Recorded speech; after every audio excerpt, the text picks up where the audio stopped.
Her Shankar Jai Jaishankar subscribe பண்ணுங்க. ஸ்ரீ மகாபெரிவா திருவடிகள் சரணம். ஹர ஹர சங்கர ஜெய் ஜெய்சங்கர். இந்த பதிவில் நம்மளுடைய வாழ்க்கையே தலைகீழாக புரட்டி போடக்கூடிய அளவுக்கு ஒரு அற்புதமான ஒரு 2 வார்த்தையை நம்ம மகாபெரிவா நம்ம எல்லாருக்காகவும் அருள் செஞ்சுருக்காங்க. இது ரொம்ப ரொம்ப மிகப்பெரிய ஒரு விஷயங்க. ஆனால் நான் முடிஞ்ச அளவுக்கு ரொம்ப சுருக்கமாக சொல்கிறேன். இந்த வீடியோவை ஸ்கிப் பண்ணாமல் பாருங்கள். ரொம்ப ரொம்ப முக்கியமான ஒரு விஷயம். நம்மளுடைய கர்மாக்கள் எல்லாத்தையும் கரைக்க செஞ்சு நம்மளுடைய தீவினைகள் எல்லாத்தையும் அழித்து நம்ம வாழ்க்கையை ஒரு நல்ல நிலைமைக்கு கொண்டு போகக்கூடிய ஒரு அற்புதமான 2 வார்த்தை. சில பேர் சொல்ல கேள்விப்பட்டிருக்கோம், நான் ஏன் தான் பிறந்தேனே தெரியல, பிறந்ததுலேருந்து ரொம்ப கஷ்டப்பட்டுட்டே இருக்கேன், எனக்கு மட்டும் ஏன் இவ்வளோ கஷ்டம் அப்படியெல்லாம் சொல்லி ரொம்ப ரொம்ப மனசு நொந்து பேசுவாங்க. அந்த மாதிரி எண்ணம் உங்களுக்கு இருந்துச்சுன்னா தயவு செஞ்சு இன்னையோட அதை மாற்றிக்கோங்க. நம்மளுடைய மனித பிறப்பு அப்படின்றது ரொம்ப ரொம்ப சாதாரணமான விஷயம் கிடையாதுங்க. உங்கள் எல்லாருக்குமே சிவபுராணம் தெரியும். புல்லாகி பூடாய் புழுவாய் மரமாகி பல்விருகமாகி பறவையாய் பாம்பாகி கல்லாய் மனிதராய் பேயாய் கணங்களாய் வல் அசுரராகி முனிவராய் தேவராய் செல்லா நின்ற தாவர சங்கமத்துள் எல்லா பிறப்பும் பிறந்திழைத்தேன் எம்பெருமான் அப்படின்னு வரிகள் வரும். இந்த மாதிரி ஒவ்வொரு ஸ்டெப்பாக ஒவ்வொரு உயிரினமாக நம்ம கடந்து தான் இந்த மனித பிறப்பை எடுத்திருக்கோம்.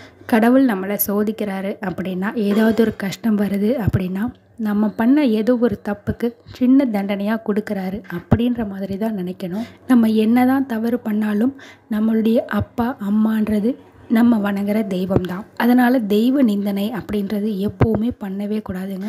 இந்த உலகத்தில் எல்லாருக்கும் ஒரே மாதிரியான வாழ்க்கை அமையிறது கிடையாது. ஒருத்தர் நல்லா இருப்பாங்க, ஒருத்தர் கொஞ்சம் கஷ்டப்படுவாங்க.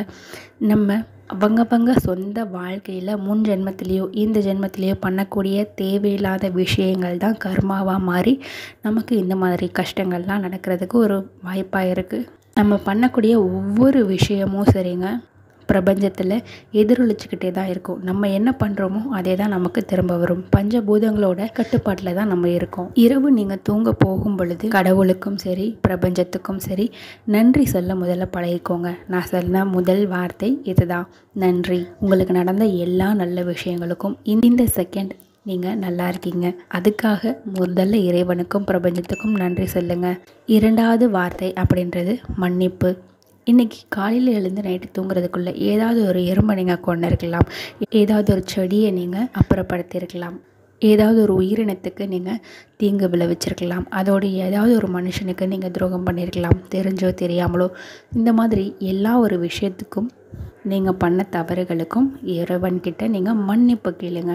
இந்த நன்றி மன்னிப்பு இந்த 2 வார்த்தையையும் மனசார நீங்கள் சொல்லணும். இப்படி நீங்கள் தினம் செஞ்சுட்டே வர பட்சத்தில் உங்களுடைய கர்மாக்கள் எல்லாமே குறையும். மென்மேலும் நீங்கள் தவறு செய்யாத ஒரு சூழ்நிலை ஏற்படும். மிக பெரிய ஒரு விஷயங்க இது. கண்டிப்பாக செஞ்சு பலனடையுங்க. ஹர ஹர சங்கர ஜெய் ஜெய்சங்கர்.